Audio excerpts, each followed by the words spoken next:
So we did talk about a number of issues. One that is facing a lot of people in the workplace today, in the military, is dealing with a generational difference. Yeah. And some people feel threatened by that, others take advantage of it. What's your advice as people go through this? I know you've shared that those in the military, for example, you've got your stereotypical muscled man, and then you had all of these analysts who came in with tattoos and earrings and piercings, and you bridged that divide. Walk us through how to do that and what that looks like. Yeah, there is a, if we talk generational divide, there's sort of a natural divide between any organization. It's always been the case. It breaks down in strata because people who are of a certain age have a similar background, they have similar songs they listen to, similar movies they went to, books they read, and the young people never listen to the same stuff, never watch the same movies, so they don't get it. And now that I'm older, I have a particular view on that. And so you have a shared experience of a generational time that differs with each generation, and so that creates a certain amount of challenge communicating across it. I can tell a joke here that certain parts of my team will laugh at, and the rest of my team will have no idea what I'm talking about. So that's one. There's another that, of course, it goes vertically now. It's different backgrounds, different upbringings, different opportunities, that sort of thing.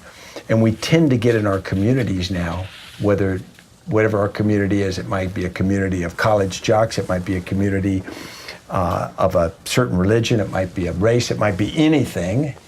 And we get in those silos and we tend to develop our own lexicon and our own jokes and our own everything. And it's not evil in intent, it just creates in that little ecosystem the world in which we operate. So you're trying to break through these, and there are several things I think you have to do. First is force interaction. Force interaction in a way that isn't as stilted or as wooden as it once was. I grew up in the military, and everybody wore their rank and their experience, their resume on their uniform. You could tell where they'd served, you could tell what they'd done in general terms, and you certainly could tell their rank. And so captains are more formal with majors, and it goes on up, and same with the greater the divide, the harder it was to communicate across that because there was just such a gulf and almost intimidating potential power. So you got to create things where people communicate effectively, and not in a completely egalitarian way because that's just unrealistic. Not everybody in an organization is the same rank, experience, power, and whatnot. But you can create ways where you open up information, where you value everybody's inputs. In fact, you ask and demand everyone's inputs. But you have to create an environment to do that. Because if you don't create an environment where that is welcomed and expected, it won't come.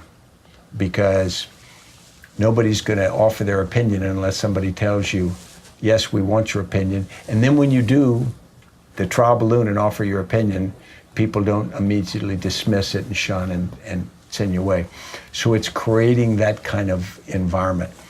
And it's increasingly important in today's world because that environment is the only way an organization gets fast enough to be effective. In the old days, you could sort of make information work its way up to the top and work its way down.